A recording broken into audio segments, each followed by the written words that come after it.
Bonsoir à tous, bienvenue sur le plateau Equinox Soir, votre décryptage quotidien de l'actualité de lundi à vendredi, 19h, 21h, 18h, 20h, Greenwich Mean Time. Le 20 mai 1972, le président Amadou Ahidjo organise un référendum pour mettre fin au système fédéral jusque-là en vigueur.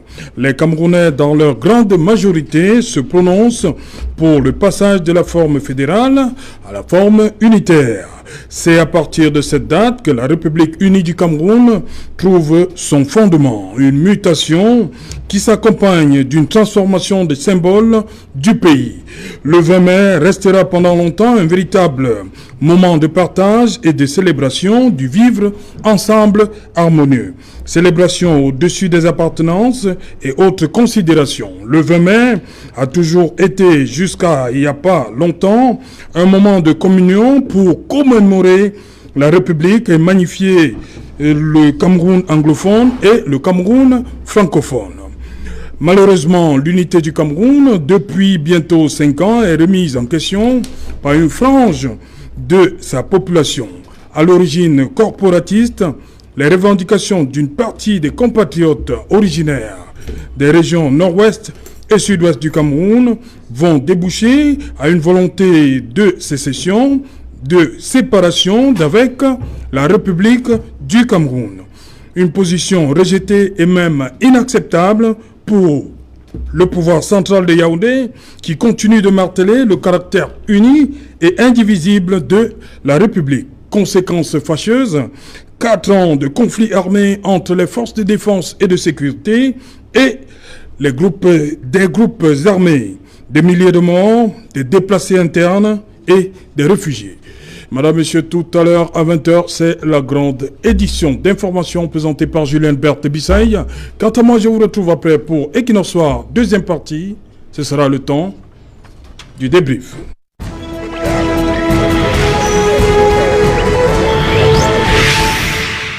Unité nationale, 49 ans après, que retenir? Pour en parler, nous avons invité en plateau ce soir André Luther Meka. Bonsoir, bienvenue. Bonsoir et bonsoir à tous les milliers et millions de Camerounais épris de paix qui ont décidé de faire un défi de stabilité et de paix pour l'Afrique et pour le monde. C'est à ces millions de Camerounais-là que je salue et à tous ceux qui œuvrent pour l'unité nationale. Je voudrais bien vous saluer et merci de m'avoir invité à cette émission. Voilà. Binchel Mukage, you're welcome. Thank you very much for having me on this platform, Sergio. Special good evening to all the co-panelists. Good evening to the million telespectators of the English expression, those of the Anglophones. It is really that history has it that the Englishman has been cheated. The 20th of May happens to be a very historical date so far as the country Cameroon is concerned.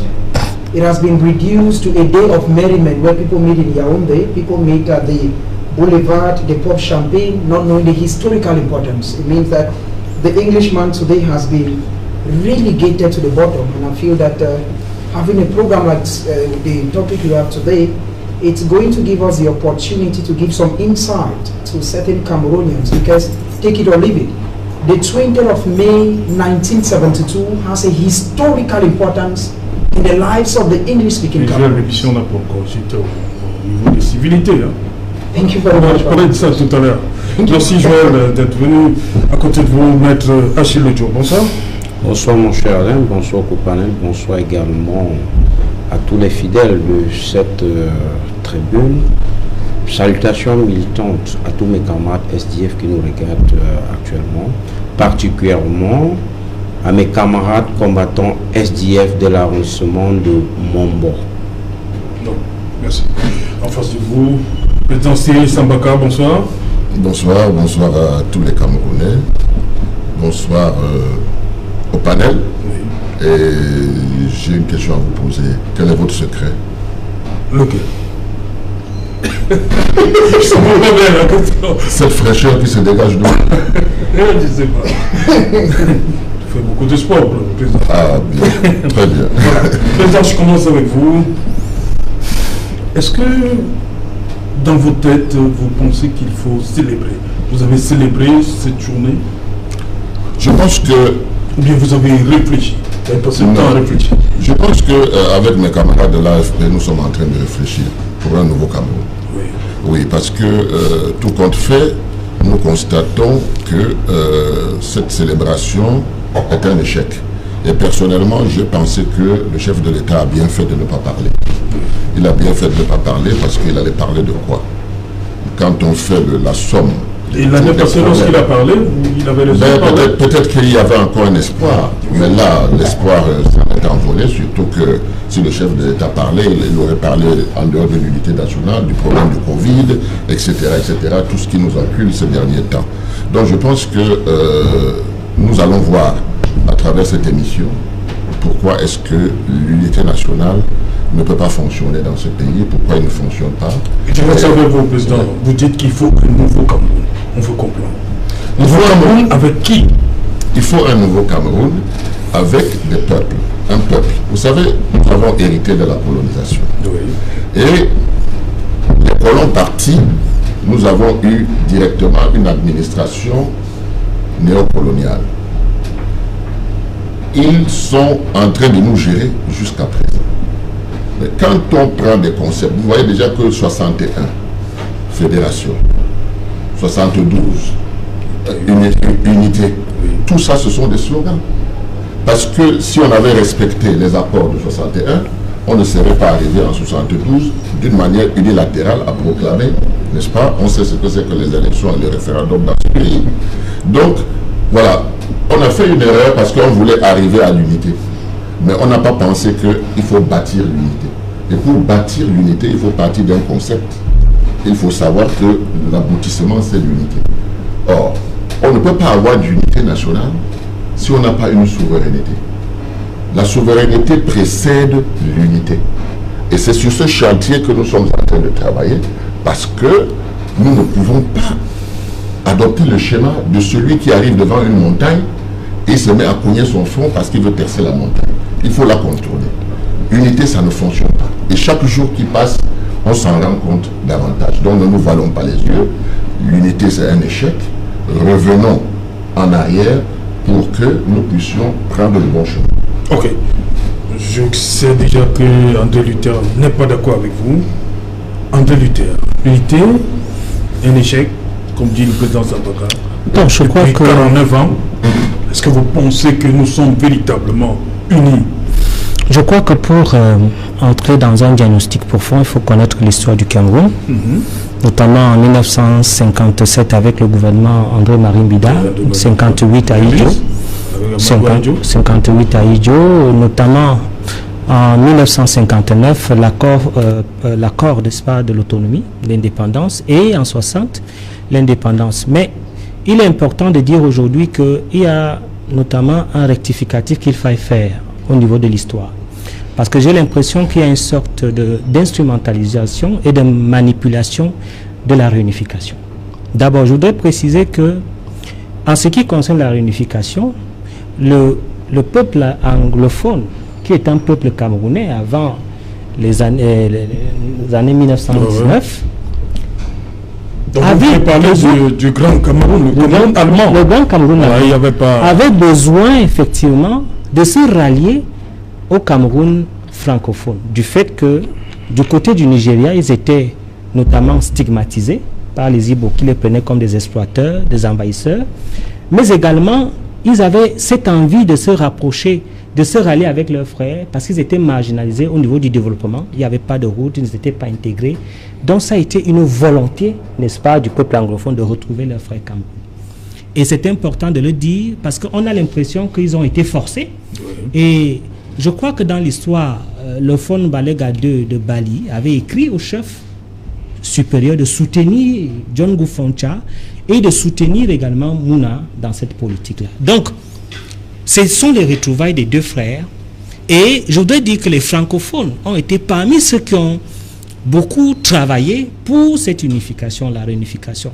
Vous avez, on parle de Joseph Ngou, vous avez Dibongue, avant même 1948, et Oumniobe, qui faisait des réunions avec Ndele, avec John Gufoncha en 1951, n'est-ce pas, au niveau de la zone anglophone. C'est pour camper l'histoire, pour dire qu'il y a eu une volonté manifeste des deux peuples de se réunir dans un Cameroun uni.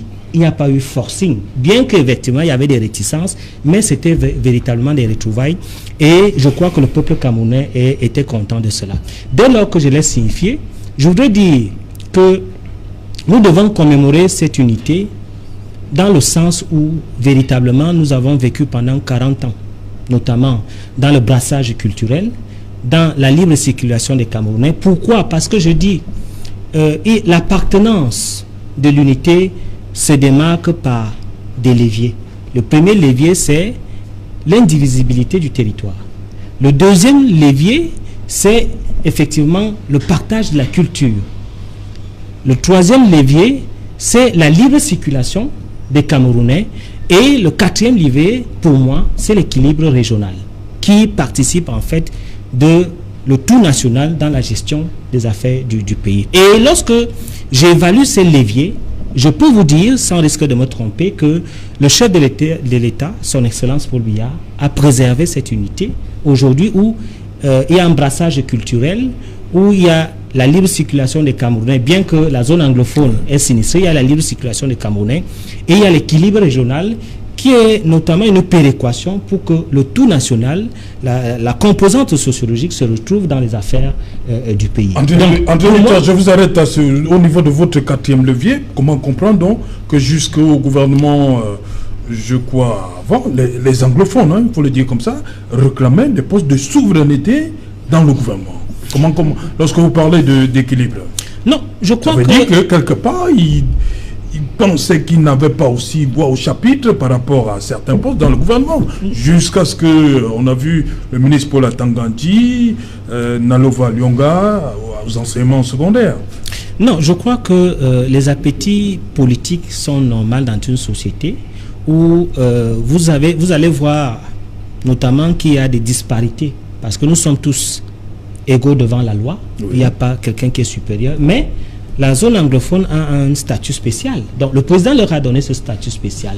Et au nom de ce statut spécial, effectivement, il y a des appétits politiques davantage qui voudraient beaucoup avoir. Mais je suis surpris que vous me posez le problème parce que je crois que le ministère de l'administration territoriale est un ministère de révolte, c'est un ministère de souveraineté. L'éducation dans un pays, l'éducation, c'est-à-dire la formation des Camerounais, des citoyens, c'est un ministère de souveraineté.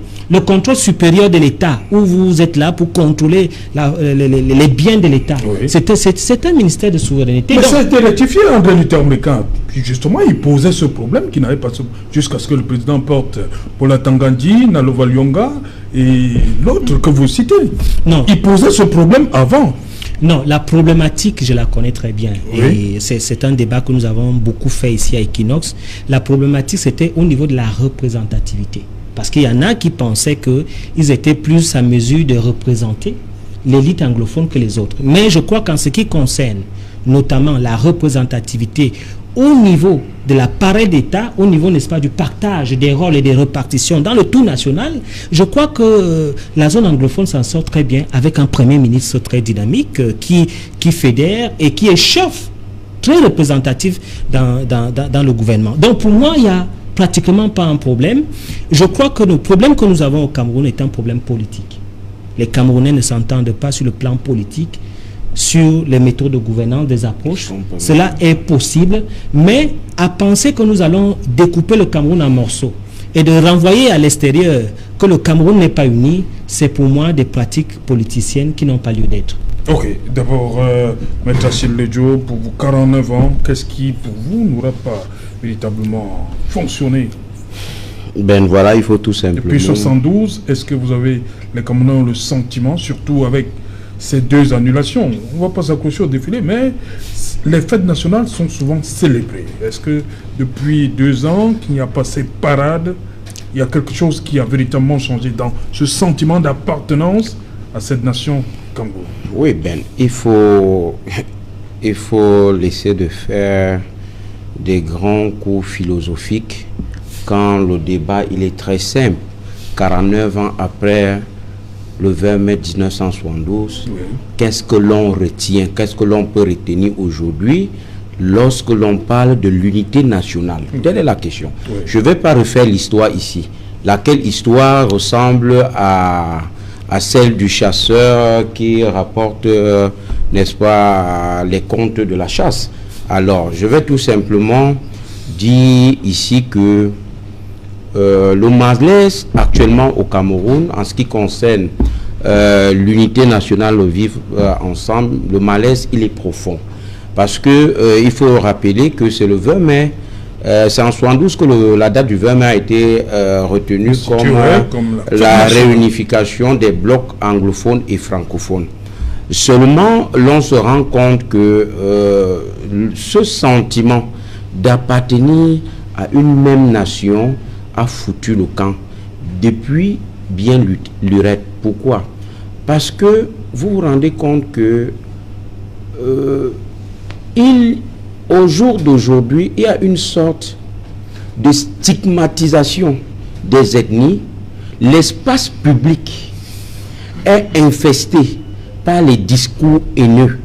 Certaines tribus ou alors certains acteurs politiques de certaines tribus sont tout simplement étiquetés. Tout ça, c'est sous forme de repli identitaire.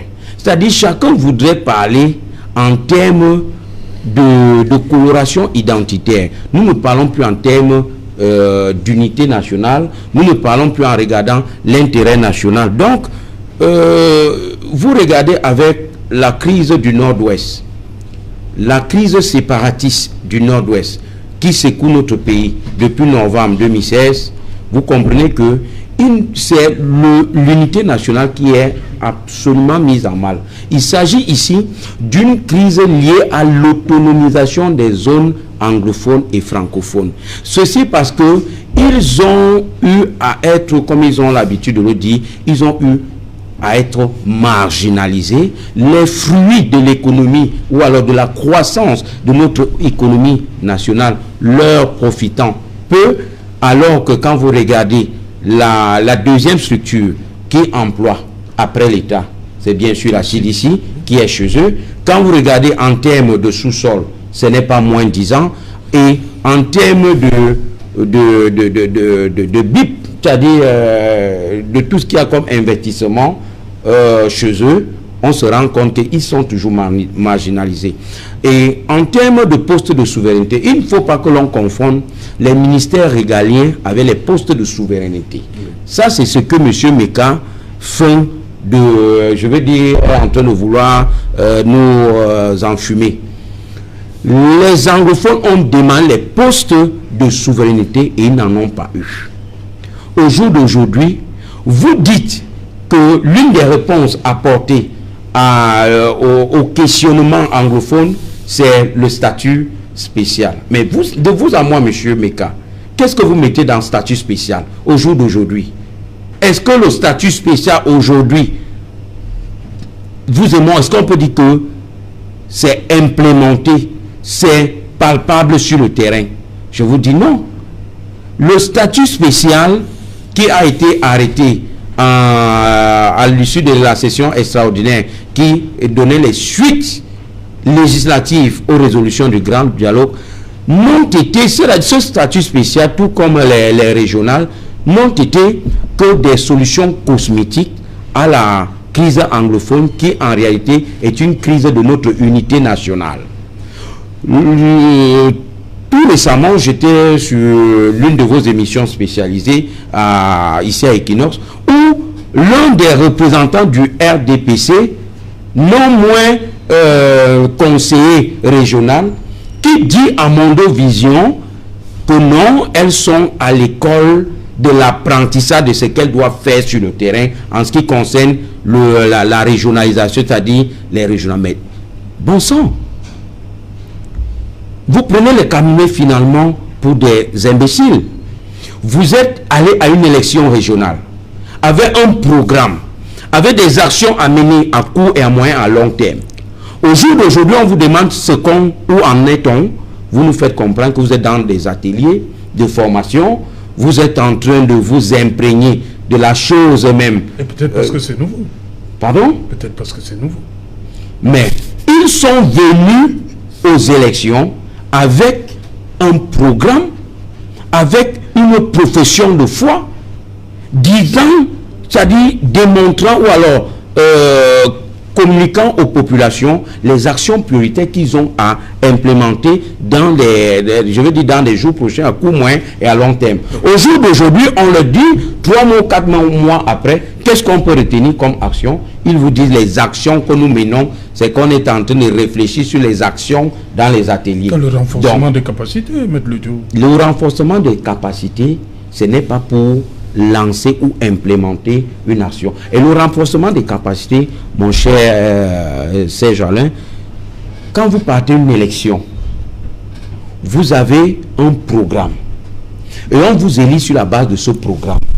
Et maintenant, il y a des points, il y a des pans entiers de ce programme qui nécessitent quelque part que le ministère de tutelle vous accompagne en organisant des ateliers de renforcement des capacités. Vous ne pouvez pas me dire qu'au jour d'aujourd'hui, on vous fasse comprendre que tous les conseillers régionaux sont à l'école. Au jour d'aujourd'hui au Cameroun, tous les conseillers régionaux sont à l'école. Pourquoi faire? Donc, je voulais tout simplement dire, avec plus de 250 ethnies au Cameroun, et si on commence à faire des replis identitaires, comme c'est le cas aujourd'hui, notre unité nationale, et nous attendons que le gouvernement de Yaoundé puisse poser des actions fortes dans le sens de la consolidation de cette unité. Parce qu'en réalité, le RDPC a mis ce pays à genoux sur le plan économique, sur le plan même de notre vivre ensemble.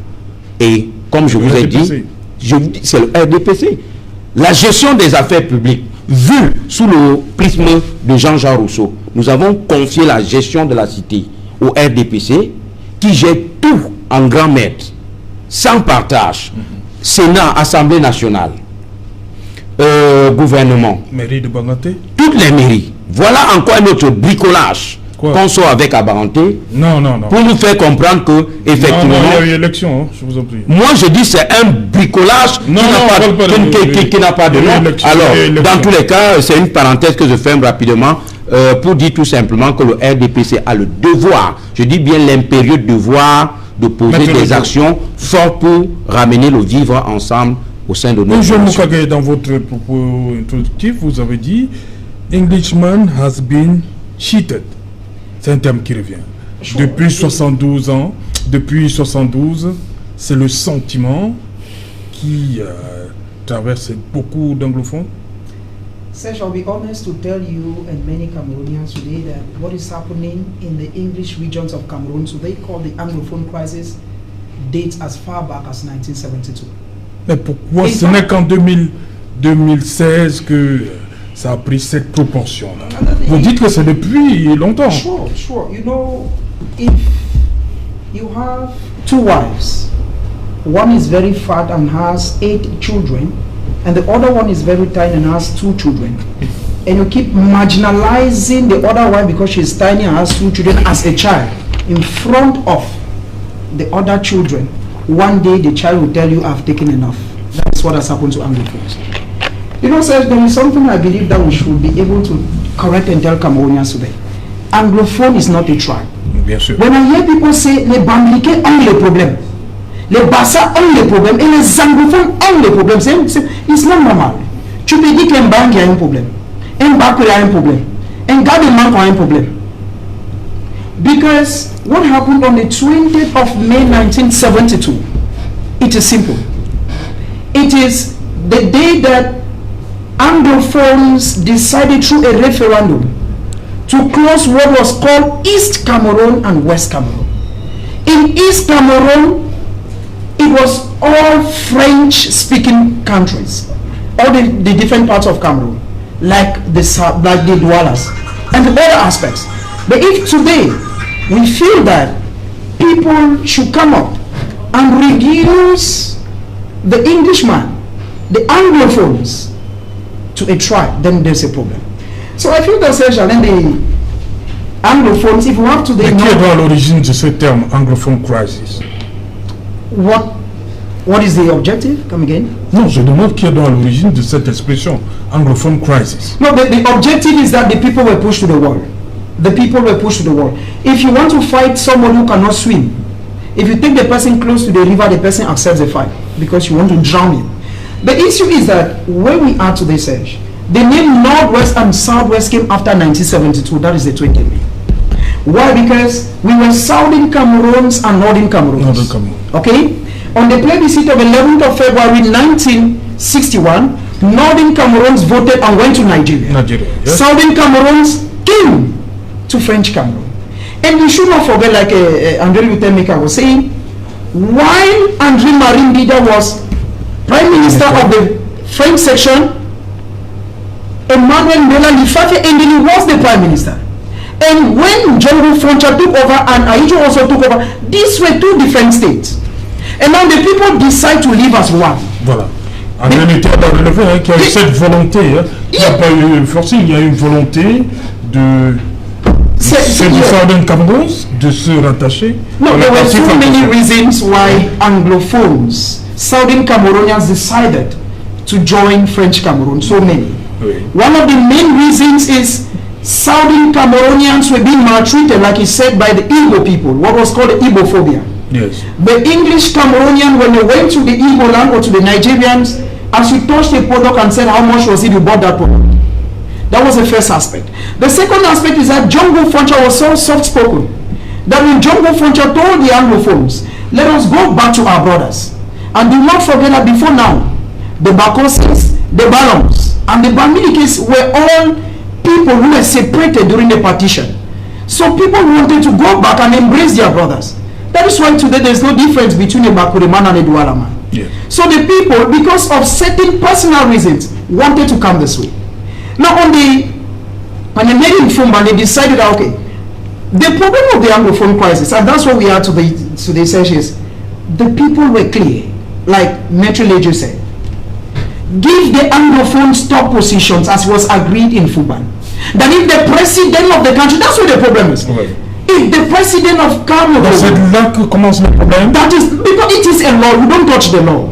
Say, if you and I decide, one of the main reasons why the condominium failed, because if the condominium did not fail, it would not have led to the partition.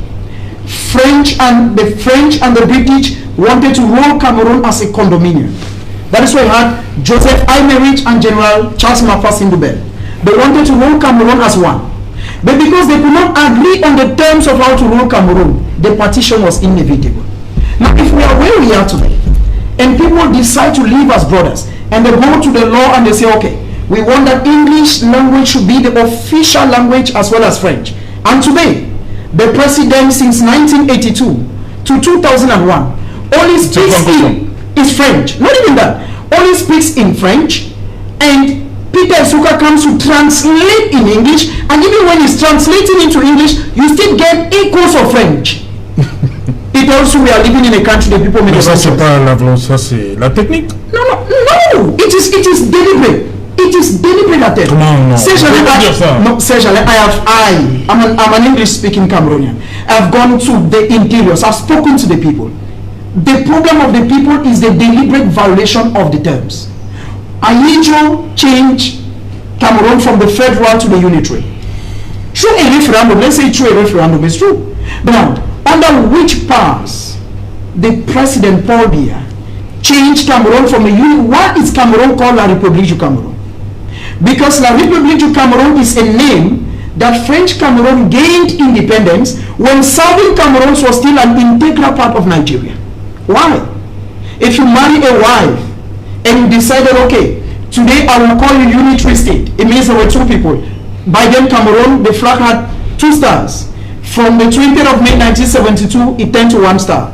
Now, you come in 1984, single-handedly you change what people voted, and you call Cameroon La République. It means you have taken your... Mais l'étoile reste quand même. L'étoile, c'est le symbole de l'unité. De Cameroun. L'étoile reste sur le drapeau.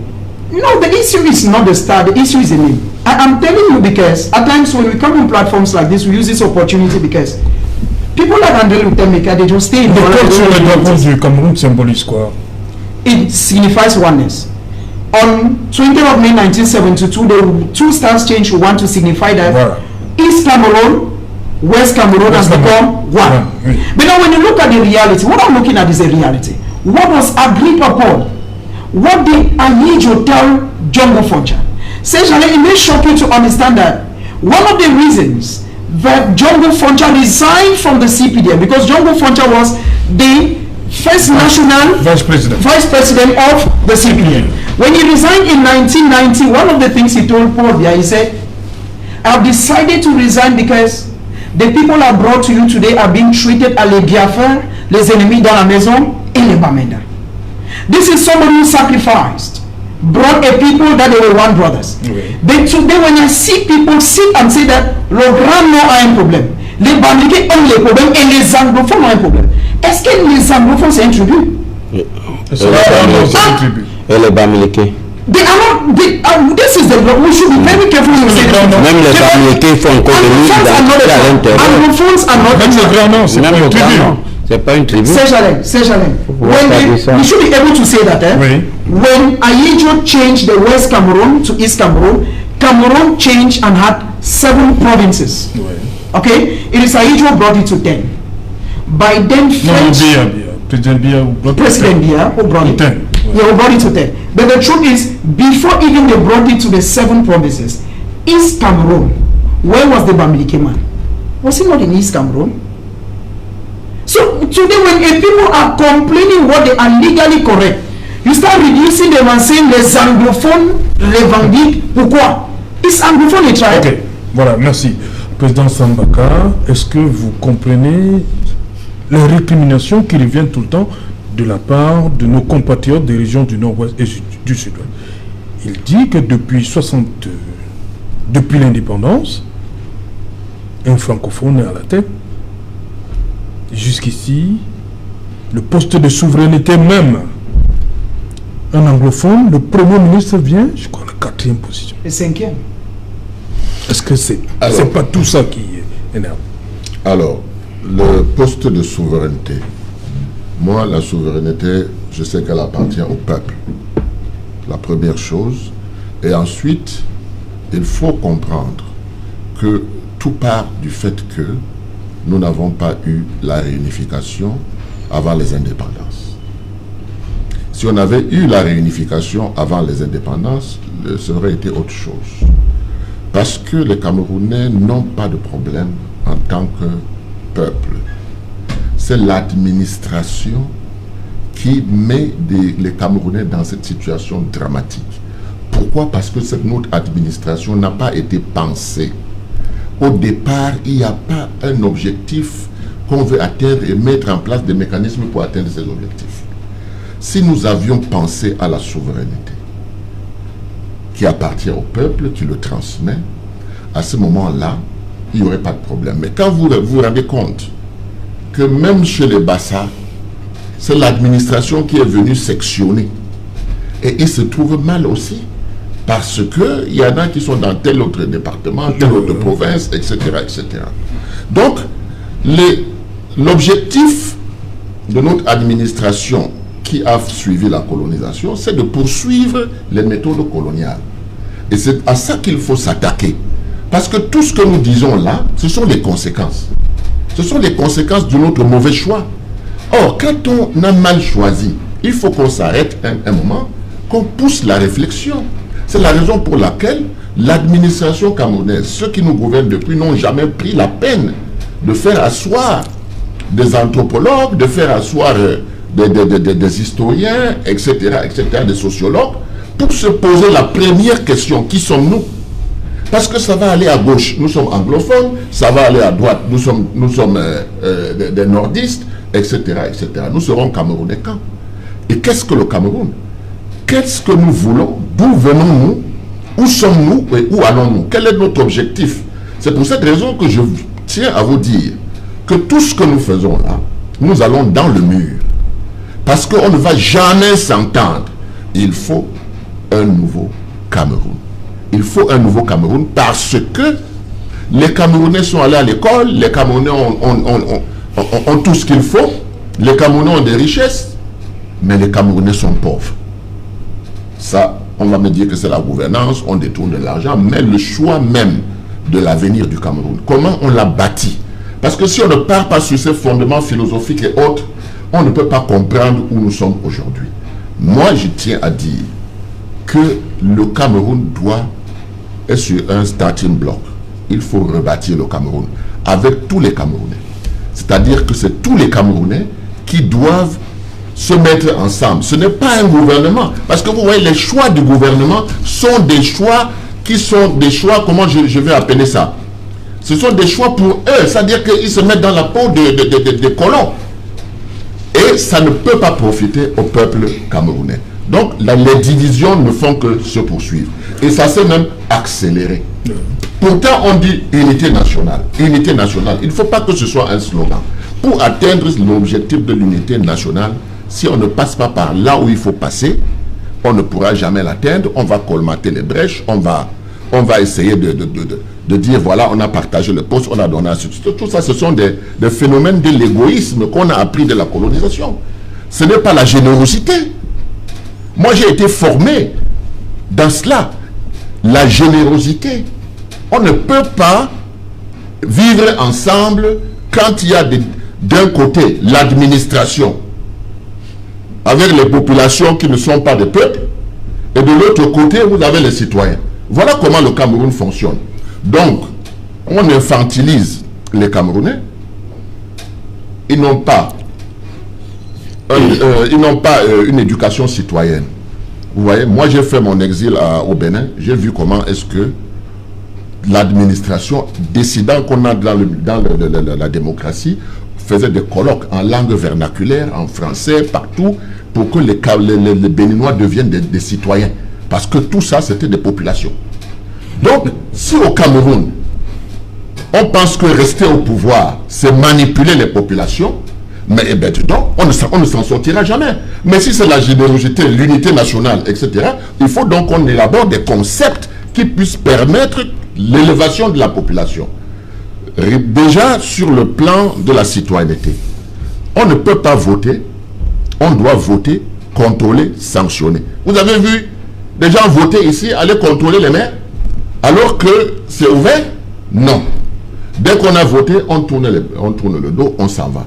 Donc si nous n'éduquons pas d'abord nos populations à la citoyenneté, ça va se poser un problème. Parce que quand on va éduquer nos populations à la citoyenneté, ils vont se rendre compte qu'un Camerounais, c'est un Camerounais.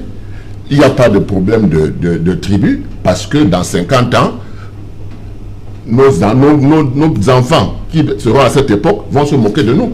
Comme ces gens-là, ils se divisaient même pourquoi? Parce qu'eux, entre-temps, ils se sont mélangés. Et si on est parti sur notre devoir aujourd'hui, c'est quoi? C'est de bâtir une fondation qui puisse permettre à nos enfants et nos petits-enfants d'avoir un Cameroun meilleur, uni, prospère, un Cameroun qui a sa souveraineté, qui émane du peuple et qui peut la vendre même à l'extérieur, parce que ce serait un concept qui permettrait aux autres Africains de voir. Moi, j'aime qu'on soit avant-gardiste. On ne peut pas traîner les pieds tout le temps, et puis penser que d'un bâton magique, on va résoudre le problème. Ce n'est pas possible de résoudre les problèmes si on ne se remet pas en question. Voilà. André Luther Meka, vous avez parlé de défis de stabilité. Vous reconnaissez quand même que, quelque part, ça ne va pas. Est-ce que vous comprenez les récriminations qui nous viennent des régions nord-ouest et sud-ouest? Je voudrais d'abord dire à l'attention du président Sambaka qu'il ne faille pas un Cameroun nouveau, mais il faut repenser le Camerounais. Il y a une différence? Oui. Il faut repenser le Camerounais. Je l'ai dit aussi. Je le sais. Il faut repenser le Camerounais parce que le Camerounais est mal encadré par l'opposition. Vous voyez, je vais vous dire quelque chose. Vous dites mal encadré par l'opposition? Oui, il est mal encadré par l'opposition. L'encadrement des populations, ça c'est du rôle de... Je vais vous dire... Mais on écoute André Luther. Vous voyez un jeune comme Mukage qui vient, qui revendique les postes. Pourtant, dans mon prélégomène, j'ai posé les leviers sur lesquels l'unité nationale doit reposer. J'ai parlé de l'indivisibilité du territoire. Mais le président Biya se bat tous les jours pour que le territoire ne soit pas fractionné. Il est même allé récupérer notre territoire de Bakassi. Et aujourd'hui, s'il nous lègue ce pays, vous allez parler des postes, alors qu'il faut parler de l'indivisibilité du territoire. J'ai parlé du brassage culturel. Le brassage culturel. Le chef de l'État, le président Paul Biya, a privilégié le bilinguisme de personnalité et non le bilinguisme de territorialité. Le bilinguisme de personnalité, c'est quoi? C'est qu'on parle l'anglais partout. De territorialité, ça veut dire qu'on parle l'anglais uniquement dans le nord-ouest et sud-ouest. Et il a préservé les deux systèmes d'éducation, le système francophone et le système anglophone. Et il a même encore donné un statut spécial. André Luther, on va continuer un peu. Okay. Je vous en prie. On va continuer parce qu'elle est là. Julien Berthe Bissaï, bonsoir. Bonne fête à vous. Julien Berthe Bissaï, au menu ce soir. Bonsoir Serge-Jean Laoutou, bonsoir aux millions de téléspectateurs d'Equinox Télévision. Ce soir, nous parlerons de l'insécurité grandissante à Toubouro, dans le département du Mayoré, région du Nord.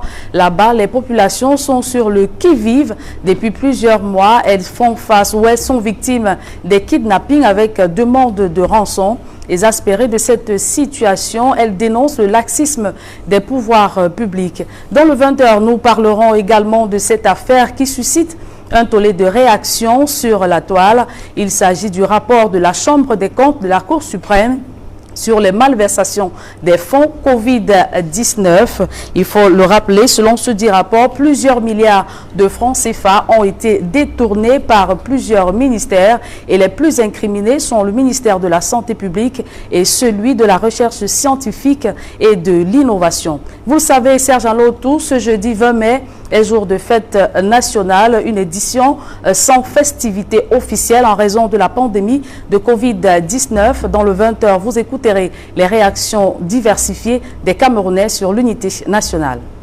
Voilà, dans un instant, dans le développement de tous ces titres, dans le 20h de JBB, Julien Berthe Bissaï. Quant à moi, je vous retrouve après pour Equinox Soir, deuxième partie, ce sera le temps du débrief. Mais avant tout ça, une page de pub.